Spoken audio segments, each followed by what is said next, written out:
Welcome to the Sage Family Podcast, where we explore natural, homeschooling, gentle parenting, simple living, and family adventure.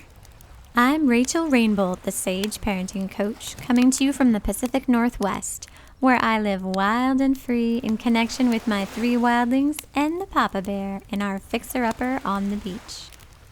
This is episode 70, and today I'm here with Matt Matheson talking about giving. A husband to an awesome wife and father to 3 little kids, Matt is an educator and school principal, in addition to being the founder of Family Money School, a site that is all about helping kids and the parents who love them become money rock stars. So join us around the campfire and let's get living the family life of our dreams.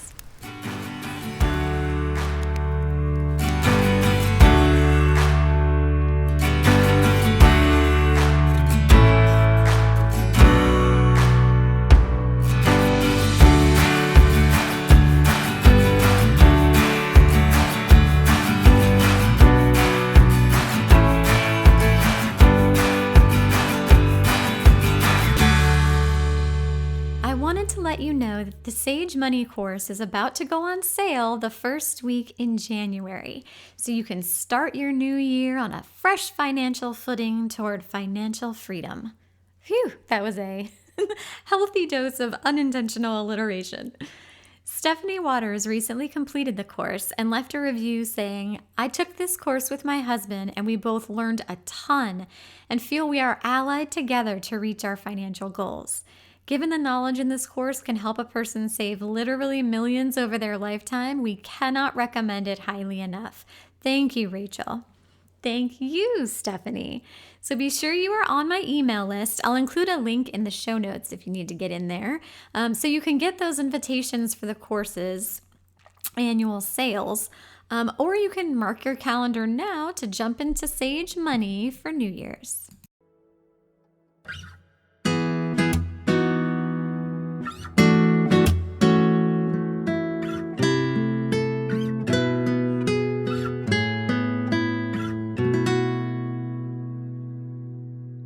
Welcome to the show, Matt. Will you introduce yourself and share a bit about who you are and what you're passionate about?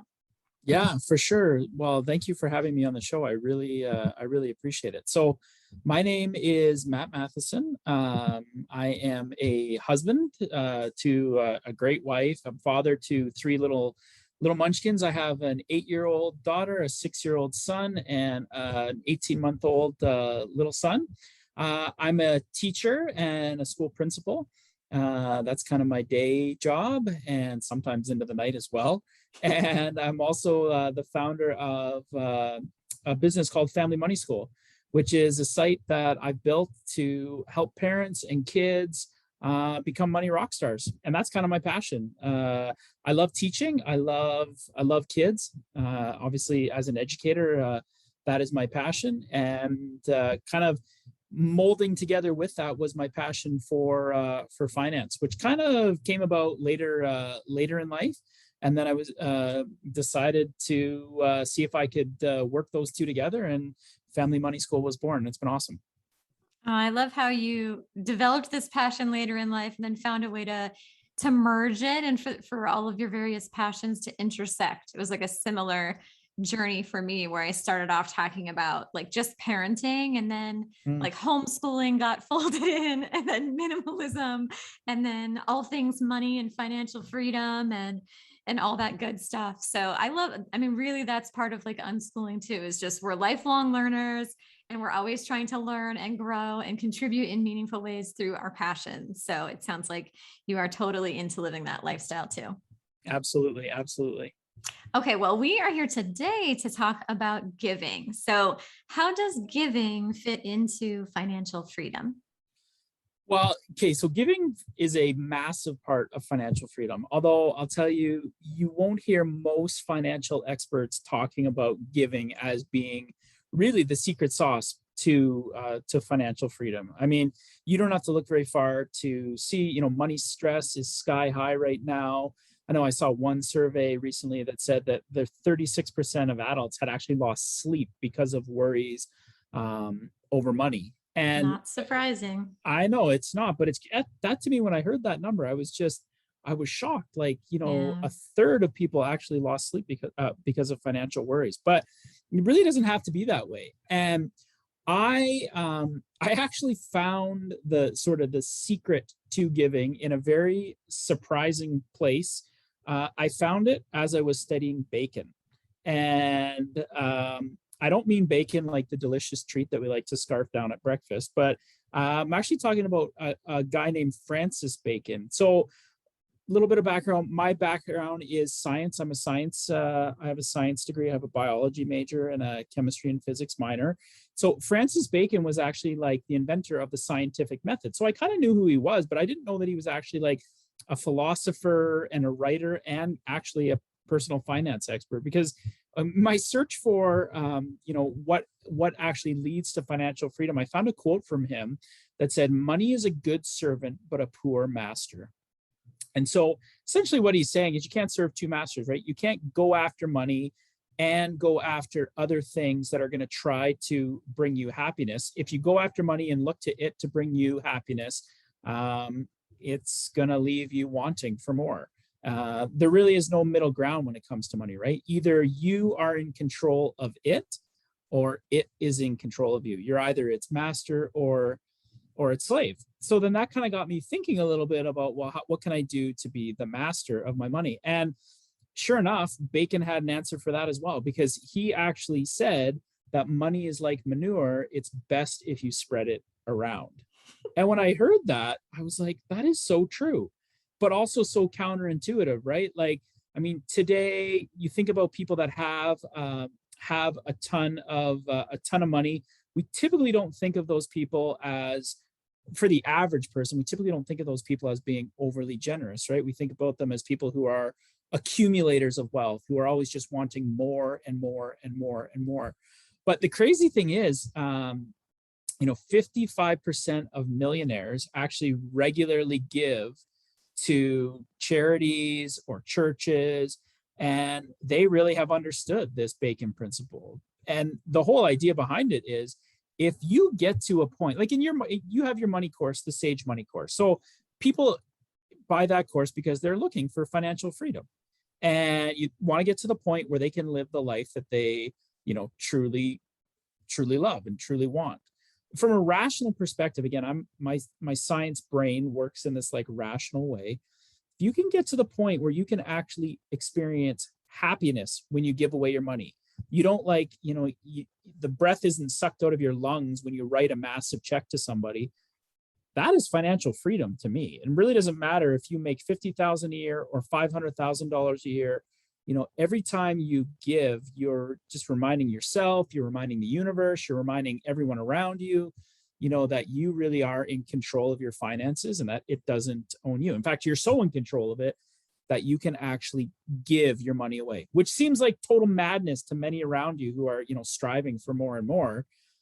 But that is the paradox of generosity. By actually having less, you actually have more freedom. By having less money, you actually have more freedom. And so I think, like, when I talk to people about financial freedom and their finances, generosity is always one of the first conversations that we have, because you may have a ton of money, but you may not have any freedom. It's so true. When I think about giving in the context of financial freedom, as like I'm listening to all the things that you're saying, I really think about it too. Like I try to use my dollars as votes for the kind of world that I want to live in and that I want to create for my children, to inherit. And so, giving of my money, like having the financial freedom to give those dollars, to fully align them with my values, that to me is financial freedom. Having the freedom to do that, to water what I want to see grow, to be able to put my dollars to work for, creating a better world. Like that to me is financial freedom. Yeah, absolutely. Right. Like you talk about being able to vote with your dollars, and generosity, it's not just about money, right? Like actually probably in my opinion, the most valuable resource. And, you're a parent, I'm a parent, probably lots of people listening are parents. 24 hours in a day, I would sure love to get a little bit more time. And that time is such a valuable asset. And so one of the ways that, you can model generosity to your kids is, yes, financially, but even, through giving of your time. Because kids see that, they notice that. And you're absolutely right. We vote with our money and we vote with our time. You've heard the saying, if you want to know what a person values, look at where they spend their money and look at where they spend their time. And, if we have the freedom to be able to give generously because we've, been wise with our finances in other areas, and we're able to give generously to those causes that we really believe in. I mean, it's fantastic. And you talk about like financial freedom, just the joy you get from being able to support the causes that you love and that you care so deeply for. I mean, you really can't put a price tag on the feeling you get when something like that is a possibility in your life. Yes. Okay, so let's talk strategies. I am a huge proponent of automation in my financial life because of the way it front loads the intention. But I find that I actually prefer the opposite with giving. I enjoy just looking for opportunities to be generous and allowing myself the freedom to invest in whatever causes we're feeling called to in any given moment. So like we hold the space for giving in our what's now kind of a broad, simple budget. But then we just keep an eye out for ways to, again, like vote for the kind of world we want to live in with our dollars. What strategy do you use for the mechanics of giving? So I think kind of similar to you, we have money set aside every month that that in our budget for giving. And so we're church attenders, and so we go to church on a weekly basis. And so part of our giving is for our tithe to our church. That even though I don't automate, and I'm kind of like you, I don't want my giving just to be another bill that kind of like comes out of my account. I want to feel it. I do too. I want to feel it, and I want it to be intentional, and I want to, part of it, like I was telling you, it's a message to the universe. It's a message to me as well, though, that like every time I intentionally cut a check, that's right. I'm reminding myself, I own my money. It does not own me. And so I don't want it to just be that automatic bill. I'm like you, automation is probably the greatest innovation when it comes to financial technology in the 20th and 21st century. It really like eliminates just countless issues when it comes to making foolish decisions. But when it comes to giving, I don't like automating either. The other piece that we do in our budget to give us some freedom to give to other organizations as things come up is we have kind of like a separate sort of like general giving. We call it like our miscellaneous giving budget line. And we set aside a certain amount every month in this miscellaneous giving. And it's above and beyond our typical giving. And that is kind of it's like our slush fund for giving. So it's like if my wife is a teacher, I'm a teacher. So, let's say there's something going on at the school and kids are raising money for something. My wife will come to me, we'll have a conversation. She'll say, hey, this is happening. I'd like to give. Absolutely. And we've got money set aside in this separate account. So it doesn't put us in deficit. It doesn't mess our budget up. And it allows us the freedom to actually be able to spontaneously give, right? Like when a need arises, we can spontaneously give. And our plan is as we get older, as our income hopefully grows, like the plan would be to grow that section of our budget, because really like that is just such a joyful experience, being able to see a need and being able to contribute to it. Like it is, far more of a rush doing that than like, getting a big windfall or something like that. Generosity, the return on investment from giving is so much greater than getting. And so that's kind of the mechanics of how we have our monthly budget set up to allow us to be both consistent in our giving to our church, but also spontaneous to be able to give to other different organizations that we kind of come in contact with.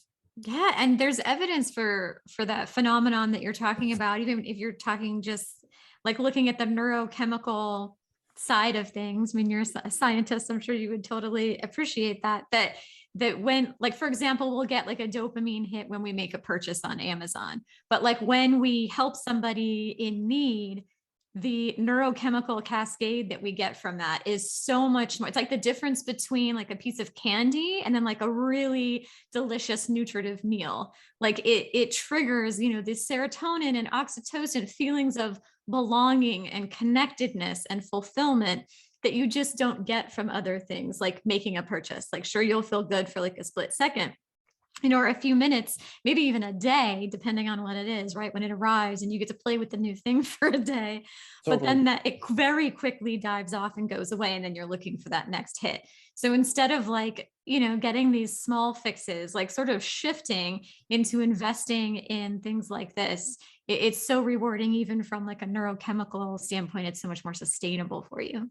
Yeah, absolutely. Like the purchase in my mind, I think about it like buying things is kind of like a hit of like, you know, like a street drug, right? Yeah. Like, you know, from what I understand, it feels really good at the time and it makes you feel wonderful.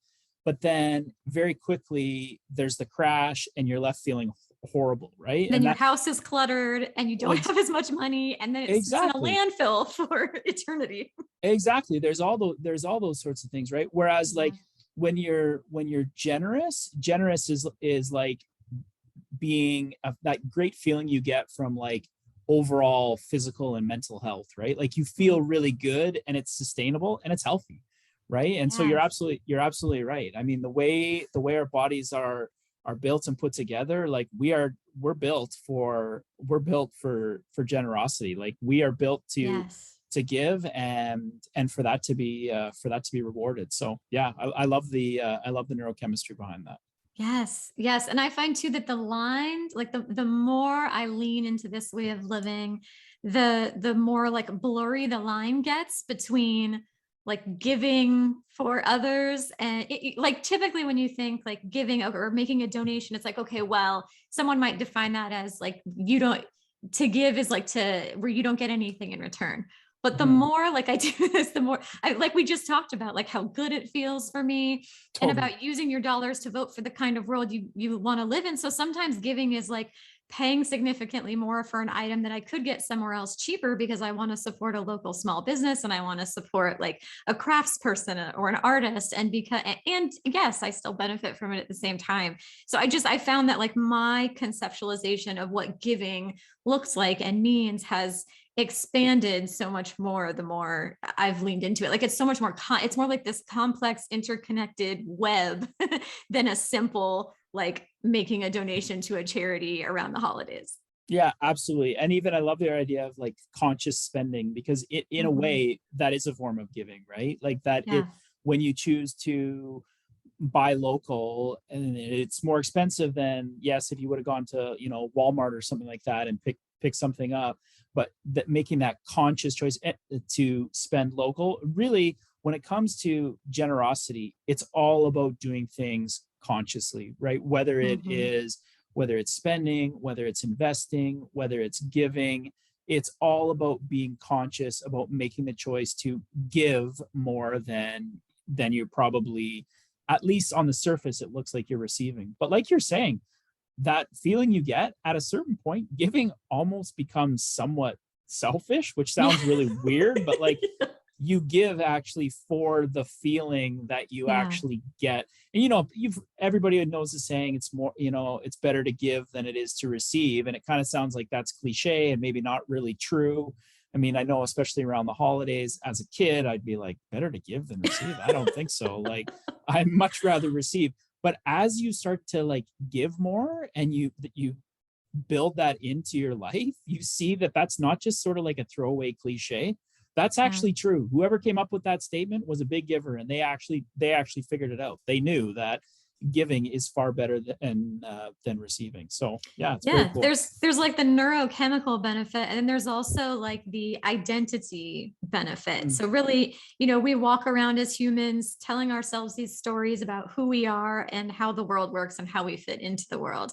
And every time you give, like I mentioned, like you're voting for the kind of world you want to live in. You're also voting for the kind of person that you are. Mhm. So every time you give, it's affirming, a certain type of identity as a kind of person. Like I am the kind of person who helps others and works to nourish my community and the world, or whatever your values are. When you give in alignment with your values, it is identity affirming, which has some really deep benefits that actually are quite protective in getting you through hard times, because you'll have Mhm. experiences where you'll make mistakes and you'll fall on your face.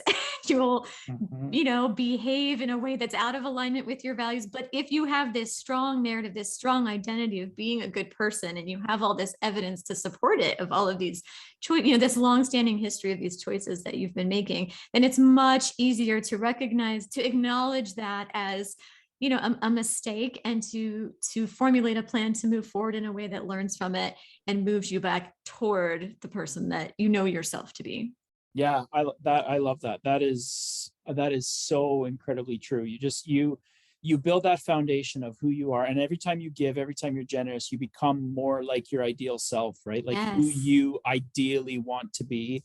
And like you mentioned, I mean, we all make mistakes. I make tons every day, and but the more you have, that identity of who you truly are cemented in a firm foundation, and like you said, with the evidence to back it up, this is who I am. Yeah. It's much easier to look at your mistakes as simply just that, mistakes, not as defining moments of who you actually are, but as mistakes. And like you said, I love the idea of growth mindset, and using your mistakes to learn and grow, and not running away from your mistakes, but actually embracing them to actually grow and learn and become the person that you actually, really truly desire to be. Yeah, I love that. Yeah. That's fantastic. One of my kids' like favorite strategies that we use for giving as a family is just sort of random acts of kindness, Hmm. where we, like, one of the first times we went out to eat after the like stay at home orders were lifted, we went to this Mexican restaurant, just this small local Mexican restaurant. Oh my God, it was so good. Like I have a love affair with burritos. Going out to the restaurant felt amazing. It felt so good to be in this space with, these strangers and people smiling at each other. And it just felt incredible. And so we left the waitress like $100 tip. Oh, that's Like amazing. they were short staffed, of course, people everywhere. And, the kids, like we had discussed that, like, well, the first time you might be, let's like see how we feel, but it's going to feel amazing. And then as soon as we got there, the kids were talking about, oh, how incredible it is, and how can we show our gratitude to these people who are showing up here to work, at a time where that's hard to do. And they were just elated and happy and giddy the whole time, as were, my husband and I. Like, that feels amazing to be Mhm. able to do. And it's not that the waitress, you know, bent over backwards to do anything like extra. She just showed up and made our lives better again. So like that line between giving like for my benefit and not for my benefit feels blurry, because like I got so much out of just her showing up and doing her job. And I know that, she gets paid for that already, but just being able to do those random acts of kindness for people who don't see it coming and haven't done anything to like quote unquote like earn it, just like I love and what I've seen is that my kids love that random act of kindness thing, just seeing somebody living their lives, and maybe they like smiled at you and that just made your whole day because you were feeling down, and being able to just, again, sort of like water what you want to see grow in the world through random acts of kindness. Like, my kids just love when we're able to do that. So how do you encourage your children to be giving? That random act of kindness piece, I have just found that really fosters a desire to be giving in my kids. Oh, like 100%. The random acts of kindness is huge. And it's interesting, actually, when you give with a cheerful heart and no expectation Yeah. of receiving anything in return, so like no strings attached, there really is something that happens deep inside of you so that like just causes you to well up with, like you said, that gratitude and that joy. It's interesting, actually, again, as I was researching generosity and stuff like that, I found that there's a 12th century Jewish scholar, his name was Maimonides, who described the most virtuous form of generosity as giving to someone and keeping your identity a secret. Yes. And that's like the ultimate form of like the giving with no expectation of anything in return. And so one of the things that one of the ideas that I love is something that I've coined the ninja drive-through. And it's kind of one of the coolest generosity activities I've kind of come across. Simple, super effective. And so, the next time you're in like the lineup at the drive-through, you're picking up a coffee or a burger, what you can do is just drop an extra $10, $20, and let the cashier know that you would like to pay for as many people behind you as possible. And then just drive away with that warm, fuzzy feeling inside that comes from knowing that you literally just made someone's day. I mean, can you imagine pulling up to the drive-through and you've got a $20, $25 bill, your family is ready to eat, and you realize that someone in front of you has already picked up the tab. I mean, like something like that is just not only is it good for you as the giver, but I think when you do it with your kids around and you have lots of conversations around generosity and around why you're doing what you're doing, I think it's such a powerful way to teach kids. I mean, the old adage, more is caught than is taught. Mm-hmm. And so kids are watching. They're watching how we handle our own finances. I mean, you mentioned that you and your husband, you guys vote with your dollars. Well, your kids are watching that. They are absolutely watching. And I know you're talking with your kids too, but they're watching that, and they're watching the hundreds of other ways that, that we're generous and stuff like that. And so we like to sort of like, when we're trying to build generosity in our kids, we like to try to do activities that are fun, that are kind of hands-on, that really give our kids the opportunity to, to experience that tangible feeling of giving. And so the ninja drive-through is one that I think is just great for that. And it's easy too, right? I mean, we're all driving through the drive-through. It doesn't need to be anything big or elaborate, or even like an extravagantly large amount to give. It can be like simple things, really simple things. Drop an extra $10 in the cashier's hand and just let them know you're paying. And I guarantee you that will open up conversation. Your kids will be like, why did you do that? And then you've just opened up the door for talking about, all the things we've been talking about, depending on your kid's age and stage. If you got teenagers, you can talk about the neurochemical, wash that happens in the brain when they give. And if your kids are smaller, you can talk about, we want to give because not everybody has as much as us, and we want to be generous people. And even just the idea of, what you had talked about with voting with our dollars, right? Like, we show people what we value with how we spend our money. And so we value other people, which is why we wanted to pay for other people behind us in line, kind of thing. So yeah, it really opens up the door for having a ton of great conversations. What did you call it? The ninja drive-through?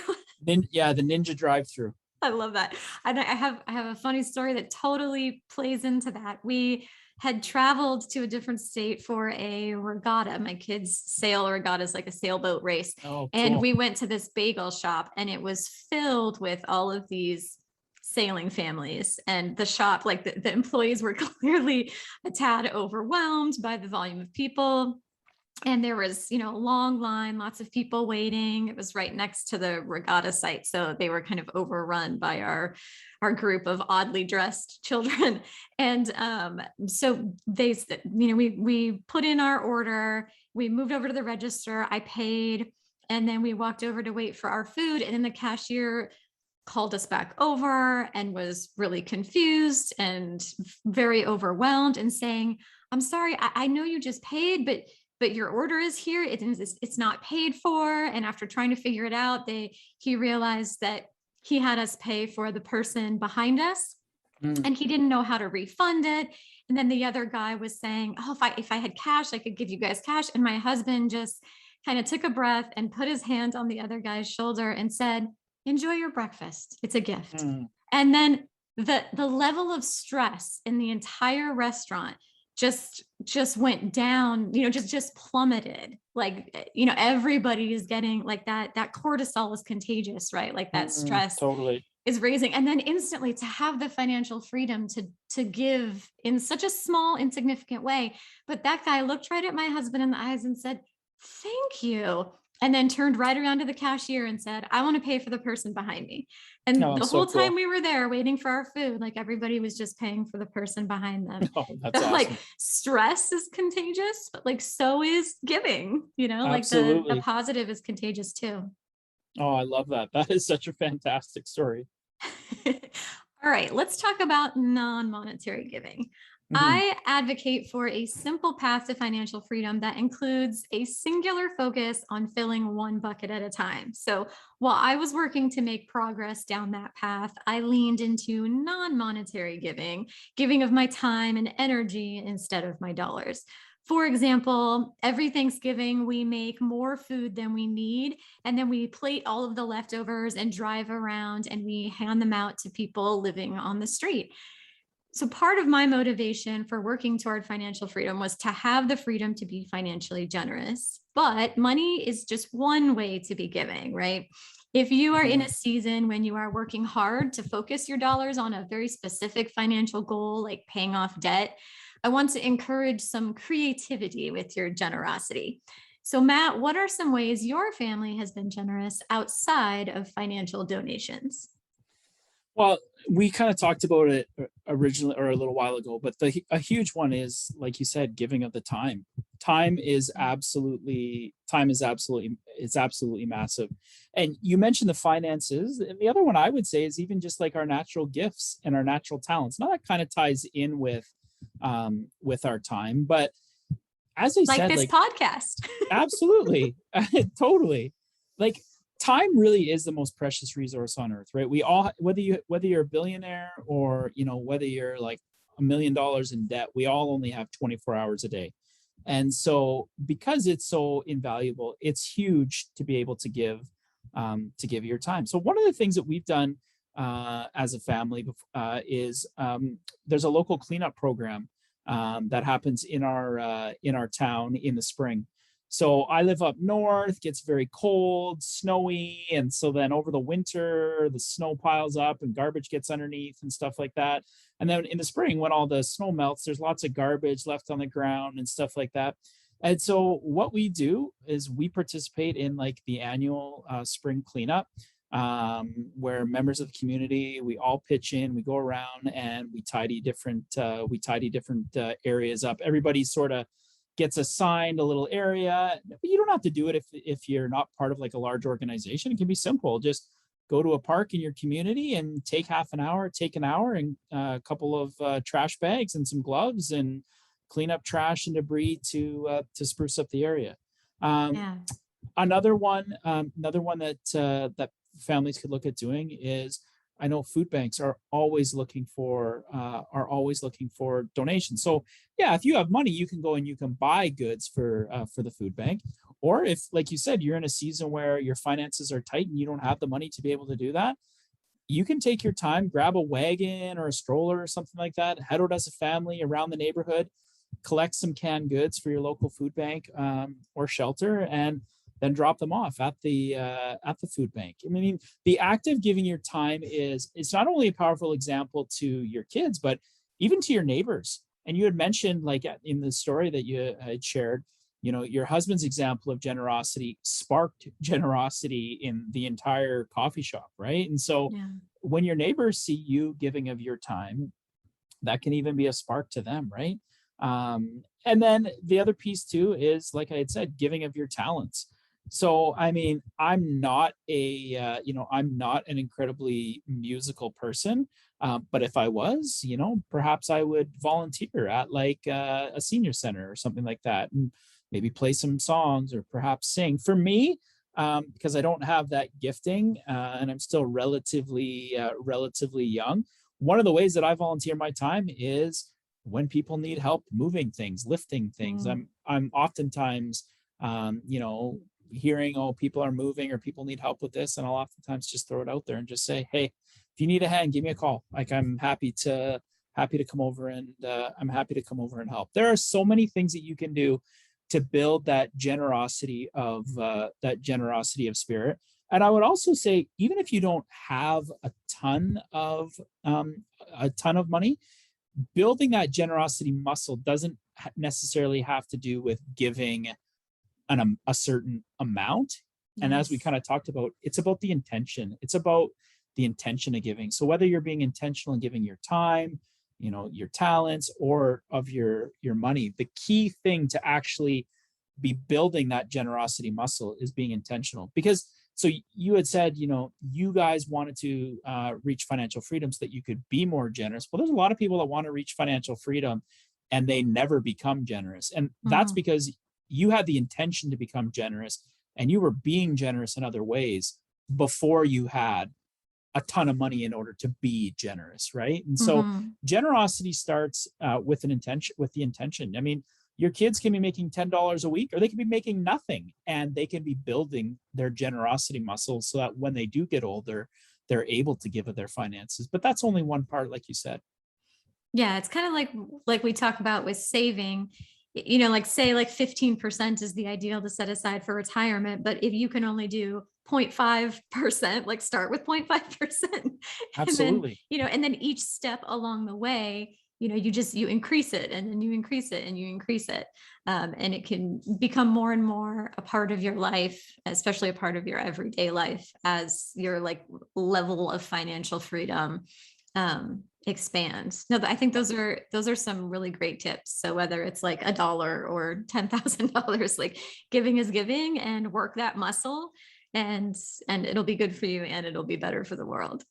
Totally. And it's like you said, like with the saving, like the worst thing you can do when it comes to saving money is say, oh, I'm going to start saving for retirement when I start making X amount of dollars. Because that is really hard. And oftentimes maybe that never comes, or when you do Yeah. get to X amount of dollars, you're not used to saving any money. So it's hard to just all of a sudden start saving. It's the same with generosity, right? You oftentimes hear people say, oh, I don't give because I don't have much. Well, those are the same type of people that when they do have a lot, they still don't give because Yeah. they haven't built that giving muscle and even that giving discipline, because giving is a discipline at the start. It's not always fun. I mean, we've kind of made it sound fun, but I'd be lying if I said every single time I, write a check to my local church every month, I do it with 100% joy. That wouldn't be honest, because, I look around and I see some of the things that our neighbors are able to buy and purchase. And I'm like, man, if I wasn't giving, I'd be able to do that. But it is a discipline. And as any discipline, I don't always feel like getting up and, riding my bike in the morning or going for a run and stuff like that. But like any discipline, you realize as you build the discipline, you realize that it really truly is something that is wonderful for you. And if you wait to say, oh, I'm going to give when I have, more money, you'll find that day will never come and you'll never experience the benefits of giving. And if you don't have a lot of money, you can still give. Like we said, you can give of your time, you can give of your talents. There's lots of other ways to give, but you need to build in that discipline of giving, because it's huge. I love that parallel with a physical movement practice, because one of the things the research shows us is that if you, again, like make it your identity that like I am a runner, for example, you are so much more successful in showing up for running than, if your identity is not like if you don't take that on as your identity, it's something you're trying to force yourself to do, or you'll say, I'll do it when ... I'll do it when I can afford the good running shoes, or I'll do it once I'm a certain weight or a certain size or whatever. Like, no, you just say I am a runner, and then You just you get out are and do it. literally more likely to show up for it and do it. Same with being giving. Like if you nurture that identity as being a giving person, regardless of the amount or even the form that giving takes. When I first started this business, I used to accept like pay it forward trade as part of the coaching fee. So like someone would come to me and, say they could benefit from my coaching, and this is the absolute most that they can afford. And I would say, okay, how can you make up the difference using your unique gifts and talents and strengths? How can you pay that difference forward to someone else? So if it was someone who was a doula, for example, they might say, oh, okay, I'll take on, one low income client, and that's like sort of a trade. So now the specifics of like, I'm talking about like value and well, how do you decide what what are the different things valued? Honestly, I never concerned myself with that. And it always worked out really, really well. It was just a creative way for me to be able to give back when I didn't have the dollars to give back, but I could help people with coaching. And these other people had various unique gifts that they could use to help others. So it felt like a really good trade, and it felt mutually beneficial for the two of us in the coaching relationship, but then of course also for whatever people they were turning around and helping too. Yeah, I love that. And that, again, that's about the intention, right? It doesn't matter if like the one service is worth, $300 and the other service is maybe worth $30. Like, doesn't matter how much each one is worth, because that's not the point. It's not supposed to be like, you're not doing it so that it's like a bartered even Steven trade, right? No. It's the intention. It's the intention behind that. I love that. That's fantastic. Yeah. All right, let's move into our Q&A. So I asked the Sage Family Village what questions they had about giving, and someone wants to know how we can maintain clear boundaries when people might take advantage of our generosity. So first, I would say to give yourself permission to have boundaries. When our identity is that of a caring, generous person, we sometimes need to remind ourselves that caring, generous people can say no.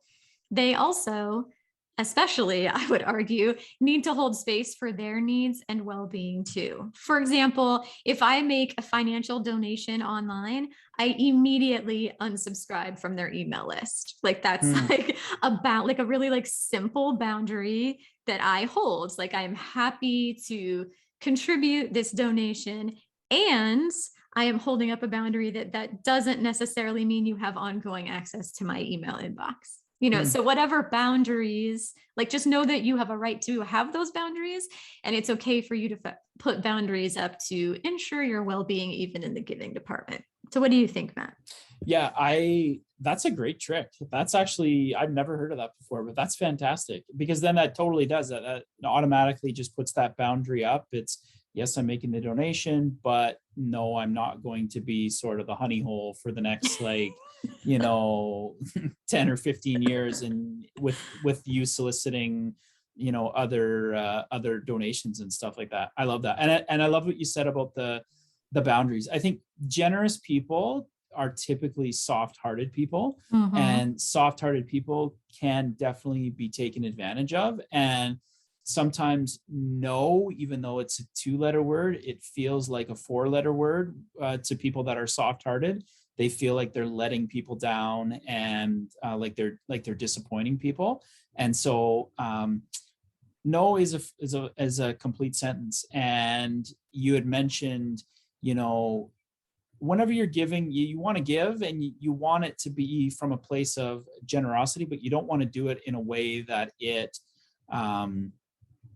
puts you in a financially unwise position, right? And so yes. I think, like you mentioned, having those boundaries. And one of the things that that we use, and I mean, this is going to seem maybe overly simple, but because it's a line in our budget, we sit down, my wife and I, we sit down, we go over how much we're going to give, and then we stick to that pretty closely. It doesn't mean we're exactly on that every month, but there are times where one of us will come and say, hey, I'd really like to support this, and it's like, you know what, we don't have the money for that in the budget line for giving, because we have set aside money for this, and we're already supporting this, and just one of those months where we don't have the money set aside for that. So 100% agree, having those boundaries is huge. And if you're the kind of person, I would say, who is concerned about being taken advantage of, I would even suggest that probably there may even be other areas where you need to establish those boundaries in your life. Sure. and just even to feel comfortable saying no, and not feeling bad about that, and not feeling like you're disappointing someone, but just saying no.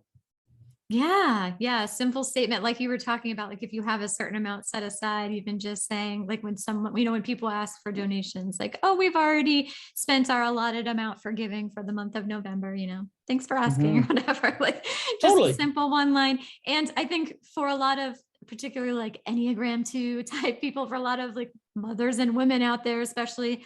I hear this a lot in terms of generosity, of like time and energy, like watching someone else's kids or doing all the planning in the friendship. I mean, a lot of this stuff can get really, really complicated, but I would just hope to empower people to clearly communicate. You can be clear and you can be kind in communicating your boundaries, and it's okay for you to have boundaries. It's okay for you to watch your friends' children one time and not want to do it every week. Like that's completely okay.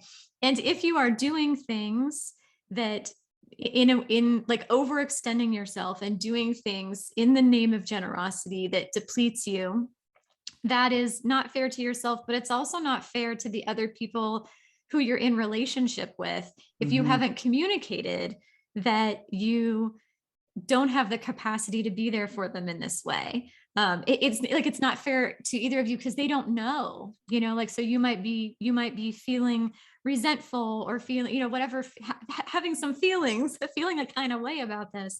But if you haven't told them, no, you can't, or if you haven't told, explained this to them, then it's kind of like you're mad at them, but they don't even know why. Like that feels kind of unfair too. So just know that you can clearly and kindly communicate your boundaries around all kinds of generosity and giving.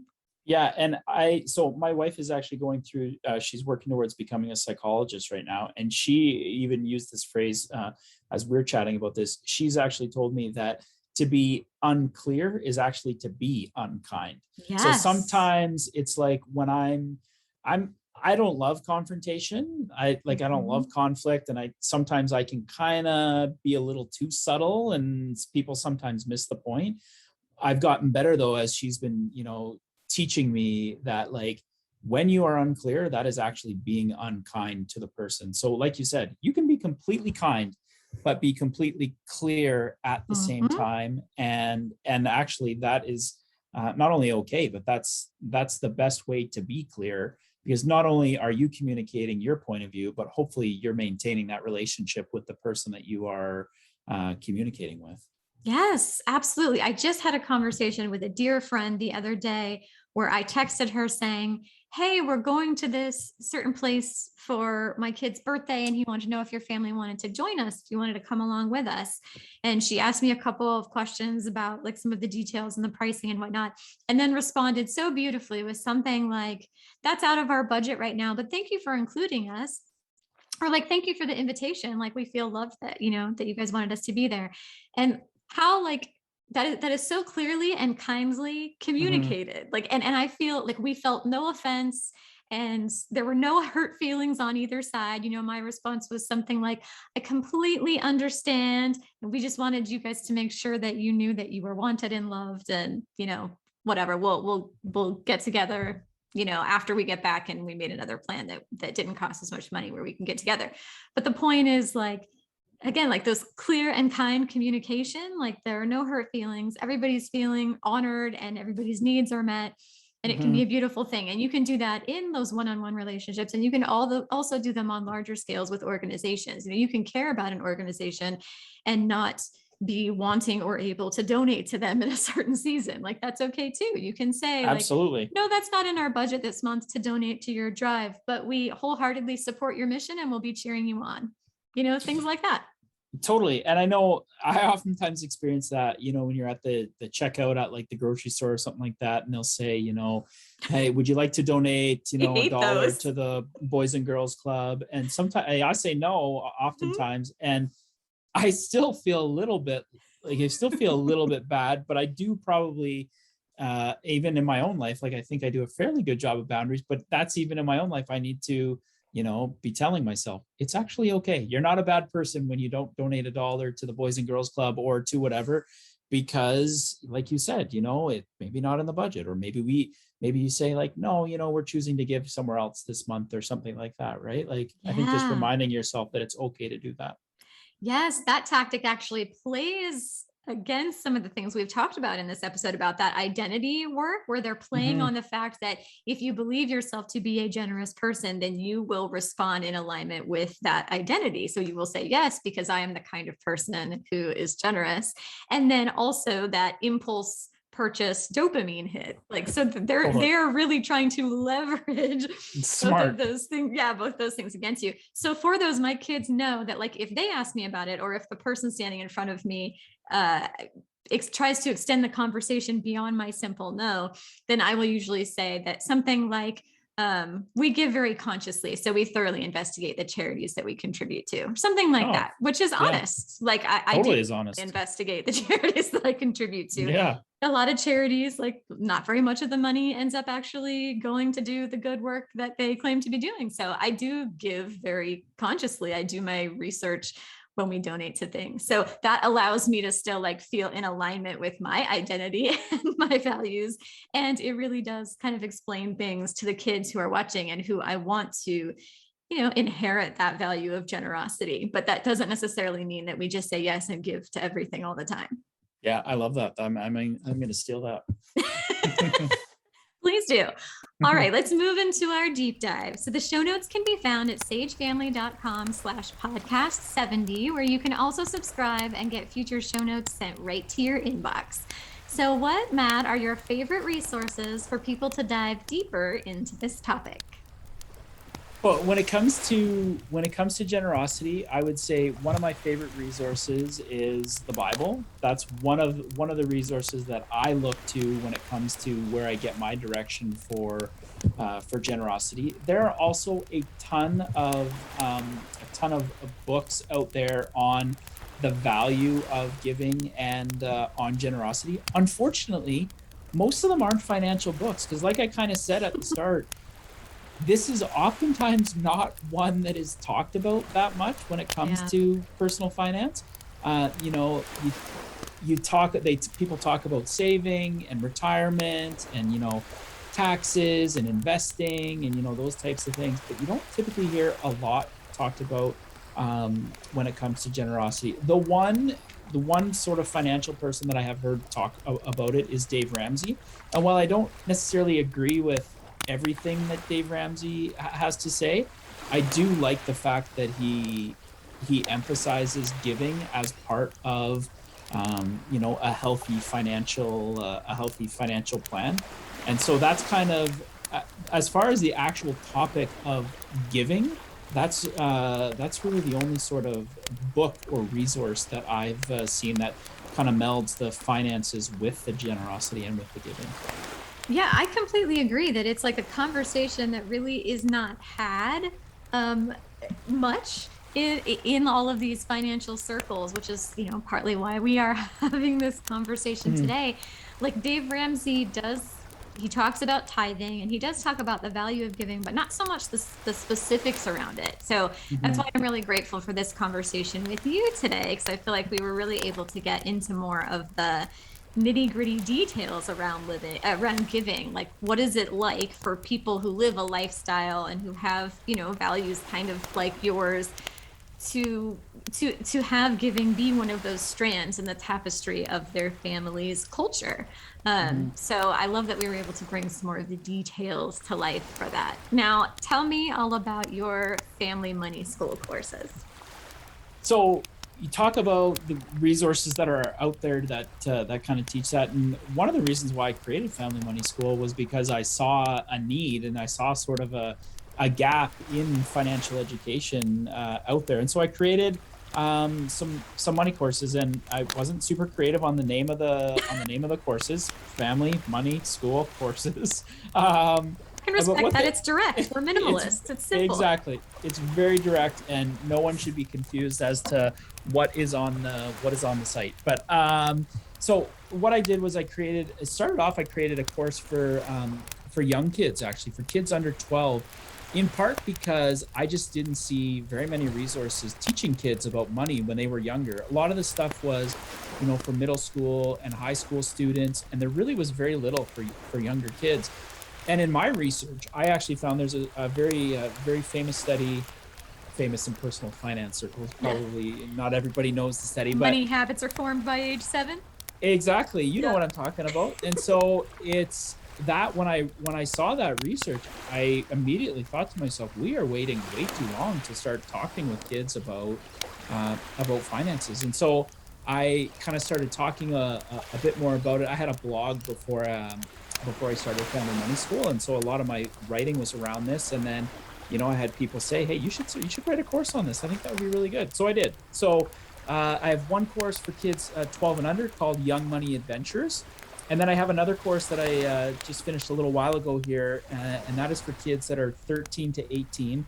And that course, basically, I designed it. My whole starting point was, what do I wish I would have learned in middle school, in high school about money to set me up for success. I didn't really kind of get my act together with money until I was in my early 30s, late 20s, early 30s kind of thing. And so Same. I really, and I just think like, oh my goodness, I wasted my 20s when it came to getting ahead financially. And if I would have known now if I would have known then, when I was like, 16, 17, 18, what I know now, I would have been far further ahead, and I would have made far less mistakes. And so that was the course that I put together for teens called Money Genius Academy, which just has like, I think there's 52 modules and all video-based courses, and I don't want to brag, but I will a little bit. It's a fantastic course. I really think it's amazing. And part of the reason I think it's amazing is there's two whole modules there's one module on generosity and there's a whole module on gratitude. And I think those are just really, really missing when I read. I've read, like you, like literally hundreds of personal finance books, and it's almost all about how can you accumulate and how can you hold on to more finances. And while that's important, we want to be savvy spenders and we want to be, we want to invest wisely. The giving and the gratitude is just, it's massive. And, you talk about research and stuff like that on, when scientists look at what makes people truly happy and what brings them joy, it's actually not like having millions of dollars, right? A lot of it has to do with gratitude. Huge part of it has to do with daily practicing gratitude, and what does that look like? Which is why, like I said, we really dive deep into that, and there's a whole module on gratitude.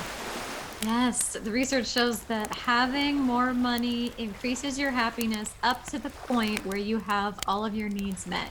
Mm-hmm. So once you reach the point where you have enough, then acquiring, throwing more money onto that stack doesn't actually make you happy. Then you have to start moving into this space of knowing how to spend your money in ways that is fulfilling. That's when it becomes more about what you do with the money than having enough.